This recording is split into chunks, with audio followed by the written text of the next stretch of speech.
Hi అండి, మీరందరూ ఎలా ఉన్నారు? Welcome back to another blog అండి. మళ్ళీ నేను ఈరోజు వచ్చేసాను మా అమ్మగారి వంటలు తీసుకొని. ఈరోజైతే మా అమ్మగారి వంటల్లో మీతో నేను ఇక్కడ షేర్ చేస్తున్నాను పల్లీ చట్నీ అండి. నో ఆనియన్ నో గార్లిక్తో ఈ పల్లీ చట్నీ నేను ప్రిపేర్ చేస్తున్నాను. స్ట్రెయిట్ టు మై ఛానల్ చూడండి. ఈరోజు మా అమ్మగారు చేసినట్టు నేను పల్లీ చట్నీ ఎలా ప్రిపేర్ చేస్తున్నానో. పల్లీ చట్నీ ప్రిపేర్ చేయడానికి ఇక్కడ ఆల్రెడీ పల్లీల్ని డ్రై రోస్ట్ చేసుకొని పెట్టుకున్నానండి. ఇప్పుడు ఏంటంటే పల్లీల పైన పొట్టు తీసుకుంటున్నాను ఇప్పుడు చూసారు కదండి, పల్లీ చట్నీ కోసం ఇక్కడ పల్లీల్ని నీట్ చేసేసుకున్నాను, పొట్టు తీసేసుకున్నాను. ఇప్పుడు ఈ పల్లీల్ని మనం మిక్సీ బ్లెండర్లో మనం వేసుకుందాము. మిక్సీలో ఇప్పుడు పల్లీలు వేసిన తర్వాత ఇప్పుడు ఇక్కడ చూసారు కదా, కొన్ని పుట్నాలు కూడా ఇక్కడ నేను తీసుకున్నానండి. ఇప్పుడు మనం దీంట్లో వచ్చి పుట్నాల్ని వేసుకుందాం మిక్సీ బ్లెండర్లో. పల్లీలు పుట్నాలు వేసిన తర్వాత ఇప్పుడు నేను దీంట్లో అల్లం ఉంటుంది కదండి, అల్లాన్ని చిన్న చిన్న ముక్కల కిందకి కట్ చేసుకున్నాను. ఇప్పుడు మనం దీంట్లో అల్లం ముక్కలు వేసుకుందాము.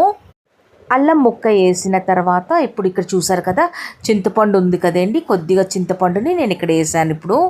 ఇప్పుడు నెక్స్ట్ ఇక్కడ ప్యాన్లో నూనె వేసి వేడవడానికి పెట్టానండి. ఇప్పుడు దీంట్లో నేను వచ్చి పచ్చిమిరపకాయలు ఇంకా జీలకర్ర వేసాను. పచ్చిమిరపకాయలు కొద్దిగా మంచిగా ఇక్కడ మనం ఫ్రై చేసుకుందాం. చూసారు కదా, ఇక్కడ పచ్చిమిరపకాయలు మంచిగా ఫ్రై అయిపోయింది. ఇప్పుడు జీలకర్ర ఇంకా పచ్చిమిరపకాయలు కూడా మిక్సీలో మనం ఇక్కడ వేసుకుందాము. జీలకర్ర పచ్చిమిరపకాయలు వేసిన తర్వాత ఇప్పుడు నేను దీంట్లో ఉప్పు ఉంటుంది కదా, ఉప్పు వేస్తున్నాను. ఉప్పు మన రుచికి తగ్గట్టు తక్కువ ఎక్కువ మనం చేసుకోవచ్చండి. ఇప్పుడు దీంట్లో కొన్ని నీళ్ళు వేసి దీన్ని మెత్తగా మిక్సీ పట్టుకుందాము. ఇప్పుడు ఇక్కడ చూసారు కదండి, కొన్ని వాటర్ వేసాను. వేసిన తర్వాత మెత్తగా ఇక్కడ మిక్సీ పట్టుకున్నాను. ఇప్పుడు ఏంటంటే దీంట్లో మనం తాలింపు వేసుకుందాము. చాలా సింపుల్ తాలింపు అండి. ఆవాలు, కరివేపాకు ఇంకా ఎండుమిరపకాయ అండి. ఇప్పుడు నేను దీంట్లో తాలింపు వేస్తున్నానండి. తాలింపులో ఇక్కడ వచ్చి ఆవాలు, కరివేపాకు, ఎండుమిరపకాయలు అండి. ఇదేనండి ఈరోజు మీతో నేను ఇక్కడ షేర్ చేశాను పల్లీల చట్నీ. ఒకవేళ మీకు మా అమ్మగారి రెసిపీలో ఈరోజు ఈ పల్లీల చట్నీ మీకు మంచిగా అనిపిస్తే ఫర్దర్గా మీ ఫ్యామిలీ మీ ఫ్రెండ్స్కి మీరు షేర్ చేయండి. ఇంకా కొత్త వాళ్ళు అయితే ప్లీజ్ నా ఛానల్కి సబ్స్క్రైబ్ చేసుకోవడం మర్చిపోద్దండి.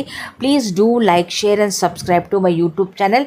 సరేనండి, నా బ్లాగ్కి నేను ఇక్కడ ఎండ్ చేస్తున్నాను. మళ్ళీ కలుద్దాం మనం లాంగ్ వీడియోలో ఇంకా మినీ బ్లాగ్లో. థ్యాంక్ యూ వెరీ మచ్ మీ సపోర్ట్ కోసం అండి. Thank you once again.